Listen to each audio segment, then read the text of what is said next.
पाग दोपट्टा छोरहरन में, पाग दोपट्टा छोरहरन में, कच्छी आबसिया मिथिला राज्य दिया।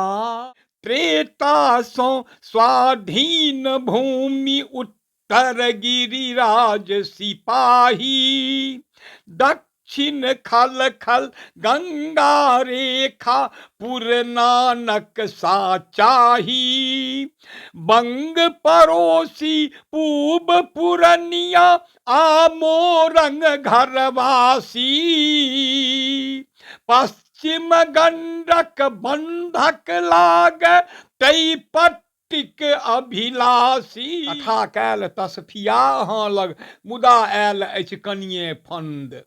जुटलहुँ सब बापुत चारिम दिन, जुटलहुँ सब बापुत चारिम दिन, पियब लागल तेहन बकैन, किया गछलियै सबे लाख में, हमर न मद्दी मोजरमैन। जनमल हमर आ जुइत भैयारी, जनमल हमर जुइत भैयारिक, तैयो हम हानल से जिद्द, 1.25 लाख अछि वज्र परस जो मोटर साइकिल साध्य सिद्ध। 1.25 लाख अछि वज्र परस जो मोटर साइकिल साध्य सिद्ध। नमस्कार, अहाँ देख रहल छी मिथिला स्कोप। आइ हमरा संगे एहन हास्य कवि छै जिनका मंच पर आबिते नमहर से लऽ के बूढ़ या बच्चा सभक मुख पे खुशी आबि जाइ छथिन, और हुनके से आइ अहाँ सबसे बातचीत करायब और रूबरू करायब। जिनकर नाम छथि डॉक्टर जयप्रकाश चौधरी, जिनका जनक जी के नाम से जानै छी। आओ हुनका से बातचीत करै छी अपने सब गोटे। की परिचय भेलै सर अपने? हमर नाम भेलै जयप्रकाश चौधरी। PhD एकटा डिग्री भेटल छै, तेँ डॉक्टर जयप्रकाश चौधरी। आ बचपनेसँ छात्रावस्थेसँ एकटा उपनाम जनक, सबके जोड़ि देबै तऽ डॉक्टर जयप्रकाश चौधरी जनक, ई हमर नाम भेल। परिचय: दरभंगा घनश्यामपुर प्रखंडक अंतर्गत कोर्थ एकटा गाम अछि। ओहि कोर्थ गामके 2 भागमे विभाजित छै पंचायतमे, जाहिमे हम कोर्थ पश्चिमीमे पड़ै छियै, तेँ पंचायत भेल कोर्थ पश्चिमी, गाँव भेल कोर्थ। हमरा पश्चिमीमे कोर्थ, सोनहद, शिवनगर, दाथ और छोट छोट टोल सब ई पड़ैत अछि। यह हमर परिचय भेल। वृत्तिसँ जँ पूछब तऽ हम हाई स्कूल, राजकीयकृत हाई स्कूल के अध्यापकसँ रिटायर भेल छी। आ आब हम 13 ईस्वीमे 2013 हम रिटायर भऽ कऽ घरे पर रहै छी, और मिथिला मैथिली कार्यक्रम, आध्यात्मिक कार्यक्रम, कथा प्रवचन तहूमे रहै छी। और जखन जे मिथिला मैथिली कार्यक्रम भेलै, विद्यापति पर्व इत्यादि सेमिनार, ताहि सबमे जाइत रहै छी। यह परिचय भेल, और की कहब। तो जी अहाँ देख रहल छलहुँ डॉक्टर जनक जी सर का। और सरसँ हम एक चीज पूछबाक कोशिश कर रहल छी, और सबके इएह क्वेश्चन रहै छथिन जे समाजमे जे छै ने बेटीके लऽ कऽ बहुत किछु ने किछु समस्या रहै छै, जे बेटी जामे तक नहीं पढ़तै, समाज आगाँ नहीं बढ़तै, राष्ट्र आगाँ नहीं बढ़तै। ओहिपर हिनकर एकटा रचना छै, और जे कि दहेज पर छै। तो सर अपनेके ओ रचना भऽ जाय। ओ बेटी देखल जाय जे सब दिनसँ अदौकालसँ बेटी एकटा जेना भार जकाँ पड़ल रहै छलै।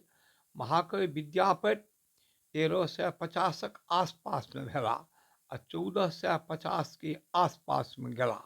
ओहू सब दिनमे से बेटीक विवाहके एकटा बड़ा समस्या मूलक छलै, जे पैघ सन बेटीके छोटो सन बच्चासँ बियाह कऽ देल जाय। तहन ओ कहे पिया मोरा बालक, हम तरुणी गे, आ कोन तप चुकलहुँ भेलहुँ जननी गे। तकरा बाद छोट बच्चाके बूढ़ो बर से बियाह कऽ देल जाय, तऽ तखन विद्यापतिके लिखऽ पड़लनि जे हम नहीं आज रहब एहि आंगन, जँ बूढ़ो होएता जमाए गे माई। ओहो थिके सामाजिक चित्रण, कोनो महादेवे पार्वती टाक विवाह नहीं थिकै। ई समस्या रहे जे अनमेल विवाह होइत रहै छलै। बेटीमे पाइ लेब, अथवा बेटीके बेच लेब, बेटाके बेच लेब, और ओकरा उम्रके हिसाबसँ नहीं कऽ कऽ अनमेल सनक विवाह कऽ लेब।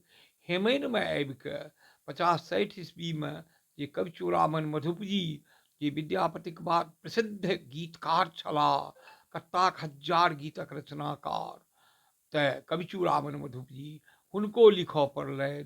जखन अनमेल विवाह कऽ कऽ घरमे कऽ दऽ दै बिलैया ठोकि दै बाहरसँ, तखन ओ बचिया घरमे जाय आ बूढ़ बर बैसल रहै छलाह से ओहि सज्जा परमे, ओछैन परमे, तखन ओ बेचारी कपार पीटै छै जे ऐसों खुनाए खाए देबरू गारिए दितै, जन्मैत काल नून चटा मारिए दितै, चढ़ितहि सेज ऊपर देह सिहरि जाइए, असरेस मग्घ जकाँ नोर झहरि जाइए, असरेस मग्घ जकाँ नोर झहरि जाइए।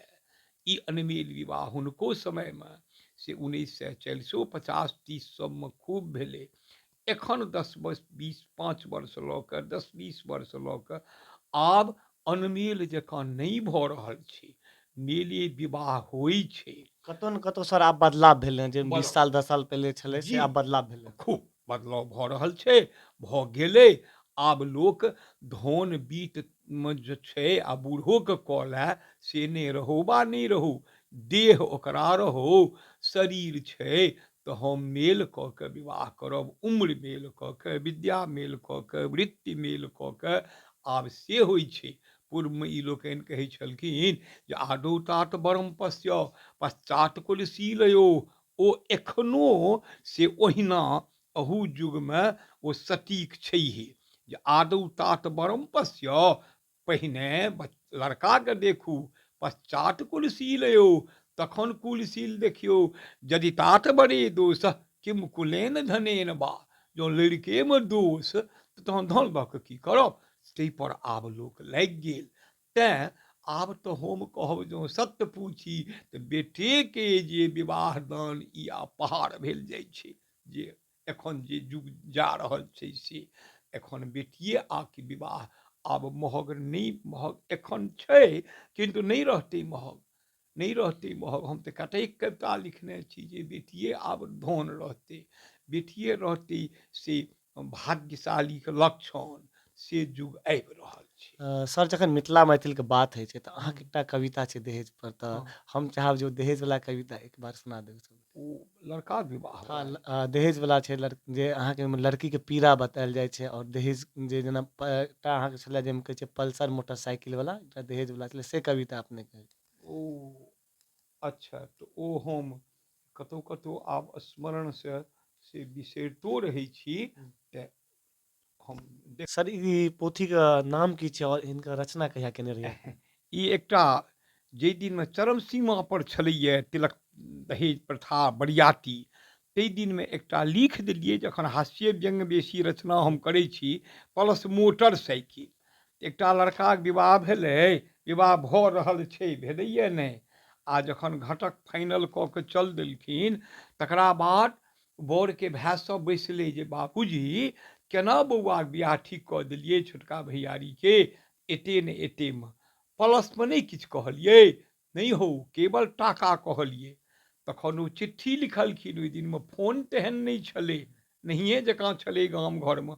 1991 ईस्वीमे हम ई से कनेक्टा सन प्लस मोटरसाइकिल अबैए, एहिमे ई लिखने रहिए, जकर ओ लिखलकैए बरक पिता आ लड़कीके पिताके एगो चिट्ठी लिखै छै जे स्वस्थ श्री भावी समधी जी, रमजिच्छासँ छी सानन्द, कथा कैल तस्फिया अहाँ लग, कथा कैल तस्फिया अहाँ लग, मुदा आयल अछि कनिये फंद, जुटलहुँ सब बापुत चारिम दिन, जुटलहुँ सब बापुत चारिम दिन, पियबऽ लागल तेहन बकैन, किया गछलियै सबे लाखमे हमर न मद्दी मोजरमैन, जनमल हमर आ जुटि भैयारी, जनमल हमर जुटि भैयारीक, तैयो हम हानल से जिद्द, 1.25 लाख अछि वज्र परस जो मोटर साइकिल साध्य सिद्ध, 1.25 लाख अछि वज्र परस जो मोटर साइकिल साध्य सिद्ध। टीभी बादे सोझे गप छल, टीभी बादे सोझे गप छल, सेटा नहि ली सीधा सादा, कनिये अंतर लहक चहक रंगीन नने दूनुक मर्यादा। कनिये अंतर लहक चहक रंगीन नने दुनुक मर्यादा। टका सवा सौ एक पाई बेसी नहीं लागत जो हम जीव। दू समानटा पलस ऊपर सो, दू समानटा पलस ऊपर सो, जितगर अछि कन्याक नसीब। बरियातक से पसार, बरियातक से पसार कैलनि हमर तीनूटा टेल। सेहो सवा सै पर हम आनल, सेहो सवा सै पर हम आनल, कौआ के सिखबै छल गेल। छेना छोड़ि मधुरक नामे, करी न मिसियो भरि ओरियान। आ राति माछ तै प्रात मासु, आ एहि दुनूक कतौ नहि टान। राति माछ, राति माछ आ प्रात माछ, आ एहि दुनूक कोनो नहि टान। सम्याना तर रहतै बैसक, मारी मुँह दलान बथान। ओ बैसाखी शुद्ध इजोरिया, उसरि जाइत रबिया खरिहान। उतरि जाइछ पटना में अगते, उतरि जाइछ पटना में अगते, बम्बई असल रोहिनिया आम। से 10 क्विंटल जो लऽ आनी, घर में बैसल करी आराम, घर में बैसल करी आराम। अंत में लड़का पिता लिखे छथिन, फलदाने दिन पलस वाला, ओ दुनूटा नेनहि आबी। आ 1.25 लाख के चेक संग में, ई नहीं पाछा मुहबाबी, ई नहीं पाछा मुहबाबी। भवदीय भावी समैध चुनी कांत। तऽ अहाँ सुनि रहल छलहुँ दहेजवला कविता जे सरके रचना छै। और सर एकटा बात और छै जे अहाँ मिथिलामे बहुत तरहके महान पुरुष भेलखिन, बाबा विद्यापति, नहि हुनकर एगो कोनो नीक मन्दिर छै आइके डेटमे, नहि बाबा एक सलहेश जी छलखिन, नहि हुनकर कोनो नीक स्थान छै। तऽ कतहु ने कतहु दुर्भाग्यके बात छै, और कतऽ एतऽ हमरा सबसँ भूल भेलै, गलती भेलै जे ई आइ नहि कोनो बढ़िआँ स्थान छै बाबा विद्यापतिके। छेबो करै तऽ ओ जेना छै टूटल फूटल छै, नहि ऊपर केओ देख रहल छै, नहि कोनो राजनीति पार्टी, मतलब खाली ओनाहिए टूटल छै और ओहिपर कोनो काज नहि भऽ रहल छै। एहिपर अपने की कहऽ चाहै छी? ई अपने एहि बातके बड़ जड़िसँ पकड़लहुँ। मैथिलमे आ बंगालीमे महान अंतर इएह जी छै जे ओसभ अपना कविके, पुरखाके, विद्वानके ततेक पैघ बुझैए, तिलके तार बना लैए। आ हमरा लोकनि अपना पुरखाके, आकि सिद्ध पुरुषके, आकि लोकनायकके कोनो मोजर नहि दै छी। ओना तऽ विद्वान सब कहै छथिन हमरा लोकनिके सीताक श्राप अछि जे गृहे सूरा रणे भीता परस्पर विरोधिन। हमरा लोकनिके परस्पर विरोध बड़ बेसी। कहू जे सत्य बात कहलहुँ जे चन्दा झाके एकटा मन्दिर नहि, से महाकवि विद्यापतिक मन्दिर हमरा नहि ओहिठाम कोनो एकटा सलेश स्थान। सलहेशके, राजा सलहेश हमर छलाह, लोरिक छलाह, हमर दीना भद्री छलाह, हमर दुलरा दयाल छलाह, तदुपरांतमे गंगेश गोनू हमर छलाह। हिनका लोकनि कतहु हमरा लोकनि एकटा कारू बाबा सहरसामे देखै छियै बड़ जागृत स्थान छनि, मुदा सलहेशके गामे गामे तऽ छै, अपना अपना दरवाजा पर टोल सबमे कोनो विशिष्ट स्थान नहीं अछि। और राय रणपालके नहीं है, दीना भद्रीक कतहु तेहन स्थान नहीं है। हर डीह मुसहरी पर, मुसहरी पर में दूटा के बाँस गाड़ल अहाँ लोकनि देखैत हेबै, एक्के ठाम दूटा बाँस, एगो ठिका दीना, एगो ठिका भद्री।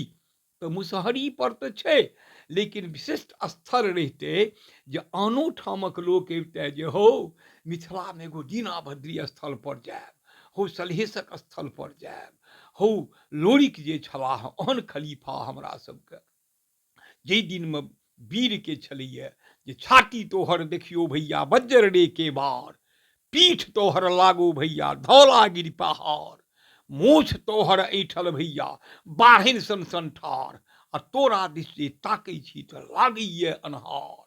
तेहन तेहन वीर बाँकड़ा हमरा सबके छलाह जे हुनकर पिता लोरिकके पिता तारक गाछके उखाड़ि कऽ तकर छड़ी रखै छलाह, और 85 जोड़ जुत्ता खिया गेल छलै ओहि लोरिकके विवाहमे जे हुनका ससुरके, कन्याक पिताके ओहन बर नहि भेटै छलै।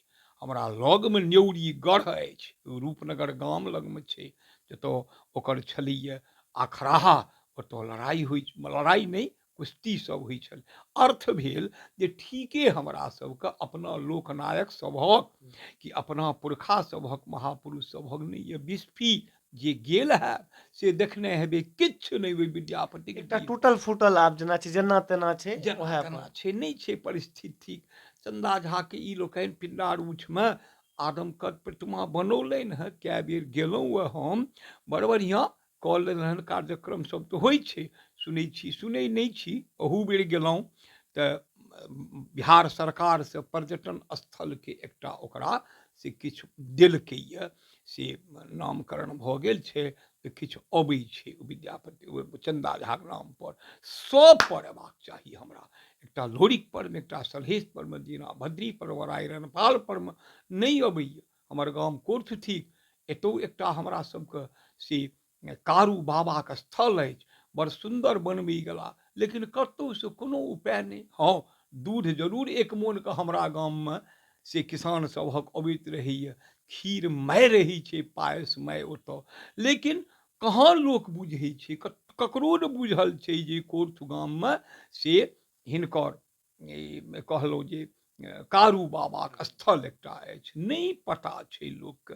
तऽ पता जखन नहि छै तऽ नहि भेल, ई कमी हमरा सबमे यऽ। से अहाँ लोकनि नव लोक छी, एखन एहि बातके कहियौ जाहिसँ लोकके कबौछ जकाँ लगै देहमे, जे हँ एकटा बंगालसँ ओहिठमा अपना अपना से एकटा रविन्द्र जीके नाम पर, रविन्द्रनाथ टैगोर गुरुदेवके नाम पर कताक संस्था अछि बंगालमे, तकर हेता नहि। स्वामी विवेकानन्द भारतवर्षक छलाह, रविन्द्रनाथ टैगोर भारतवर्षक छथि, किन्तु ओसभ अपन मानै जाइ छल, उचिते भेल, उचिते भेल। ई कमी यऽ हमरा, ई कमी यऽ हमरा। जखन सर मिथिला मैथिलके बात होइ छै, हम्म, तऽ अखन तमाम तरहके संगठन है या राजनीतिक दल है, सब अखन मिथिला राजके मांग करै छै। कऽ रहल और मिथिला राज अपनेके सर एहि संदर्भमे की कहऽ चाही, मिथिला राज भेटैसँ की हमरा अहाँके फायदा भेटतै, की हमरा अहाँके नुकसान छै, तऽ एहियो संदर्भमे किछु अपने बात करू। हेयौ, मिथिला राज जँ सरकारके ई बड़ सुन्दर प्लान छै जे केंद्रीकरणके विकेंद्रीकरण कयल जाइ छै, तऽ ओहिठमा जखन से तेलंगाना बनि गेलै, ओ उत्तराखण्डमे बाँटल चल गेलै, और जखन भेलै जिला सबके अहिना छोट छोट कए कऽ शेखपुरा एतबेटा, आ एहिठमा सीतामढ़ी लगमे ईसब छोट छोट बनै छै, तऽ विकास ओहिसँ होइ छै, ई बात चाही।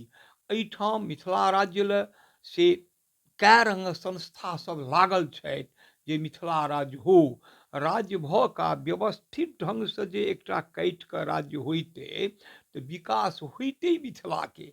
हमरा सबके बाढ़िमे त्रस्त रहैए, हम साधारण लोक एकटा होम जे 2-4 बीघा खेत जोतैवला, ताहि 2-4 बीघामे हमरा 2 बीघामे एहिबेर मखान अछि, बेचलहुँ खेतके, देलियै मलाह लोकनिके, सहनी लोकनि ओहिमे मखान बाउग केलनि, आ अन्नके साथी मखान, ई सब पर हमर होइतै, पानिके जल संसाधन होइतै, शिक्षाके विकास होइतै, रास्ता पेड़ा, मुदा ओ तऽ बड़ कठिना छै। हमरा सन छोट मुँहवलाके लेल की कहब, एहिमे तऽ नमहर संविधानके संशोधन हेतै, की हेतै तऽ से तऽ हमरा पावर नहि यऽ। हेबाक चाही मिथिला राज्य, से कहब तऽ हमहूँ एकटा ओहिपर रचनो केने जी रही जरूर, अपने मिथिला मिथिला राज पर राज्यपर। जे रचना छै सेहो हँ, हेबाक छै। तऽ से हम एकटा कहि दै छी, कनेटा हम केलिए मिथिला राज्यपरमे, जे अपने कहैए हम कहि दै छी तुरत्ते। ओहिमे हम से मिथिला राज्य दिया ई जनकक खटियानी धरती, बेटी जकर सिया, मिथिला राज्य दिया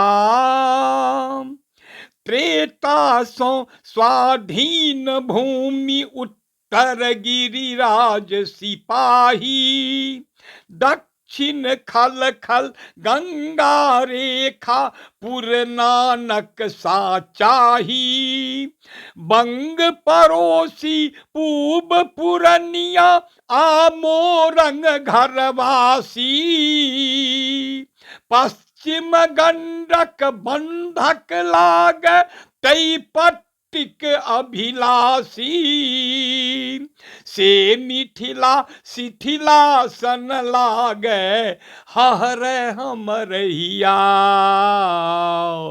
मिथिला राज्य दिया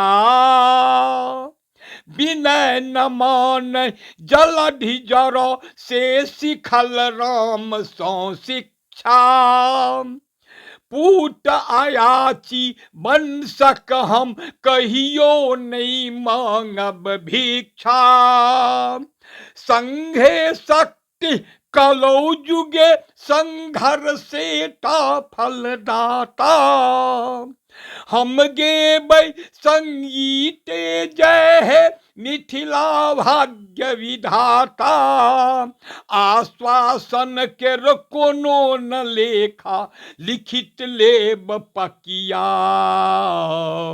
मिथिला राज्य दिया कते प्रांत सब सबल बनल हम बैसल टुक टुक ताकी सोझ मटिया तिरहुतिया बुझ के हमरा राखल बाकी देखा दियो बल पौरुष अपन डोले दिल्ली गद्दी अर्जी सुनत तखने श्रद्धा संविधान के रमड्डी पाग दोपट्टा छोरह रन में पाग दोपट्टा छोरह रन में कच्छी आबसिया मिथिला राज्य दिया अंत में करत खुशामत आबि द्वार पर चेतु सब क्यों अगते जे दल बल नहीं सुनत निवेदन नॉमिनेशन हो जपते अपना के आबो चिन्हू ई अहि हाथ में सत्ता अपने आगि पाइन सो निमरब लेबन राहत भत्ता सुनत जन जनक जागल उर्जा सुतल जन जनक जागल उर्जा डरन एक मिसिया मिथिला राज्य दिया ई जनकक खटियानी धरती बेटी जकर सिया मिथिला राज्य दिया। धन्यवाद। ई रचना सर जी के मिथिला राज पर छलै और सर एकटा चीज और देखऽ के मिलै छै कतहु नहीं गेल छै कोनो एहि कतहु सबमे आ ओ जे कहलहुँ ओ प्लस ओहो नहीं कतहु केओ लऽ गेल यऽ पुरना जी सब नहीं केओ मंगैया नहीं सर हम सुनने रहिए कतहु अहाँके प्लस मोटरसाइकिल दहेज हाँ वाला ओहि दिनमे तऽ सुनने कतहु मंचे पर अहाँ शायद हाँ कहै ओहि छलियै दिन जेना कहने हेबै गुजरात में वापी में शायद कतहु भेल हाँ रहै हाँ अहाँके तऽ ओहि मंच वापी पर गेल अहाँ कहने रहियै तऽ वापी गेल वएह चीज हमरा दिमाग में तहन से तऽ सर एकटा और चीज देखऽ के मिलै छै जे मिथिला में पाग पर जे कहै छै सिर्फ ब्राह्मणे टा के अधिकार छै से कतऽ तक सही छै ई गलत अफवाह केओ फैला दै छै या कि एखन तऽ जतेक हमरा मंच पर अबै छथि ब्रह्म अथी हिन्दू मुस्लिम ईसाई हमरा लोकनि सबके एखन माइ दऽ रहल छियनि आ प्रेमसँ पहिरै छथि महिला जे अबै छथि केओ से गायिका कि वाचिका वा केओ विदुषी हुनको माथ पर दै छियनि पूर्वमे सब नहि पहिरै छलाह ई पाग किन्तु सब पहिरैए हे बुझा कऽ बुझियौ उसनीख एकर नाम थिकै सरदार लोकनि सेहो मुरेठा बन्है छथि और मुस्लिम वर्गमे सेहो जखन जाइ छथि अपना मस्जिदमे तऽ एकटा टोपी टोपी हुनको पहिरै रहै छनि ई शिरस्त्राण थिकै एहिमे कोनो जातिवाद नहि लगबी हमरो जे हम पहिरने छी तेहन पाग नहि रहै छल नहि लाल हमरा कपड़ा लोकनिके के अलग हाँ पाग रहै छल एकटा साठा पाग सुनि लियौ अहाँ लोकनि नवका लोक छी 60 हाथ रहै छलै गमछा जकाँ तकरा सरियबैत 60 हाथ 90 फीटके तकरा बनाओल जाइ छलै तऽ साठा पाग कहै माथ बेटी सब जातिमे छै हाँ एहिठामका मैथिल लोकनि ई तरहक पहिरै छलाह मोहम्मदन लोकनि टोपी सरदार लोकनि अपन एकटा पाग। मुरेठा सब अपना अपना के शिरस्त्राण थिके, सिर के झाँपि के राखी। एखन सरकार की कहै छै, मोटरसाइकिल पर की कहै छियै हमरा तऽ नहि बुझऽ अबै। हेलमेट हेलमेट पहिर। हेलमेट ओहो पागे थिक, पागे के रूप थिक, माथ के हरदम झाँपी। तऽ जाहिठाम जकर प्रभाव हमर मैथिल इएह रखै छलाह, आन नहि रखै छल। तें हमरा अहाँके तें पहचान हमर छै हाँ पाग। पहचान एगो छी पाग हमर।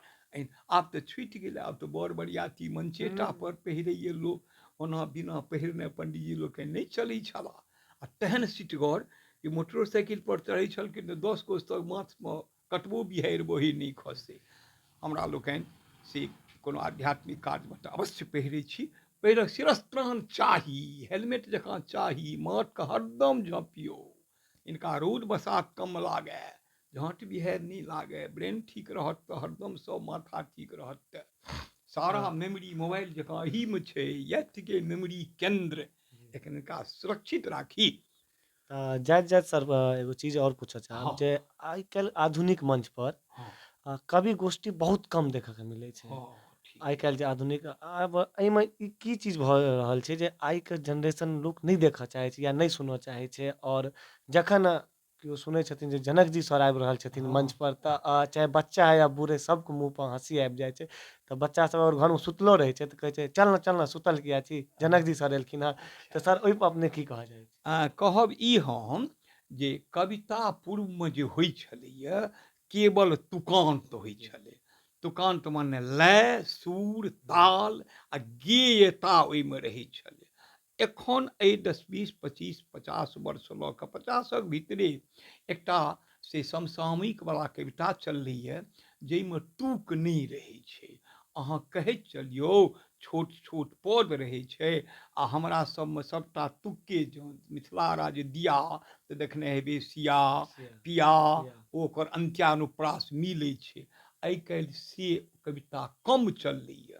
ओहिमे बात तऽ बड़ रहै छै, कथ्य तथ्य तऽ रहै छै हृदयके छुबैवला, लेकिन गेयता जे नहि रहै छै से मंचक लेल ओ उपयोगी खूब नहि होइ छै। हम दूसै नहि छियनि, किनको लिखै छी लिखू, हमहूँ कखनो कखनो लिखै छी ओ अतुकान्त, लेकिन हमरा अतुकान्तमे से कने दोसर रङ्गक रहैए, गेयता ओहूमे रहै छै। चूँकि हमसब से तुकान्त लिखैके अभ्यासी छियै तऽ हम जो ओहो लिखबै तऽ ओहूमे हमरा तुकान्त रहतै, ओहूमे तुकान्त रहतै।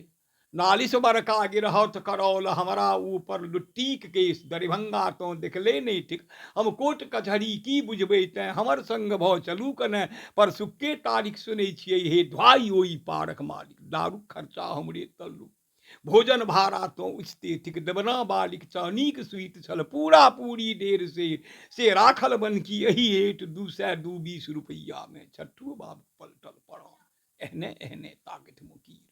ई तऽ हमरो अतुकान्ते थिक, लेकिन हमरा सबमे कनि धारा बाह रहै छै। आ आब एखुनका तेँ तुकमय जे बन्द भेलैए तऽ कवि गोष्ठी कम नहिए जकाँ भऽ रहल। आब आबै वाला जनरेशन के बच्चा सेहो नहि आब देखऽ चाहै छै। नहीं देखऽ चाहे छै। दुर्भाग्य छियै ने। ओकरा आब लय सुर ताल वाला चाही। तऽ आब कवि सभक की कहतै, हम तऽ कविजीमे लिखने छी जे कवि सब आब कुमारे रहता, ककरा बेटी हेतै जपाल, पेट ऊपर आफत तो सहजे देह नेह पर सहित आका। तऽ आब कविजी लऽ के की हेतै, आब नहीं चाही कविजी सब खत्म छै। आब चाही ऑर्केस्ट्रा, आब चाही गीतनाद, आब चाही रंग बिरंग के बात। लेकिन कविजी तऽ जरूरी छैहे, ओहो जे गायिका गीत गौथिन से तऽ रचना केओ करतै केओ तखने। रचना करथिन तऽ तहने आब गथिन। ओहि रचनामे अलङ्कार सब नहि छै, रस पहिने रहै छलै, अलङ्कार सबटा कयल रहै छलै। मुद मंगलमय संत समाजु जिमि जग जंगम, 3टा ज देखलिए, जिमि जग जंगम तीरथ राजू। अलङ्कार एकरा कहै छलै, अनुप्रास रहै छलै, जमक रहै छलै। आब नहि तऽ सभक जरूरी छै, 9 गो रसके समायोजन रहै छलै, श्रृंगार हास्य करुण रौद्र वीर भयानक विभत्स अद्भुत शान्त, ई सब रस रहै छलै। आब तकर जरूरी नहि छै, बुझलहुँ। तेँ कविता लगभग आब उठाबे जकाँ भऽ रहल छै।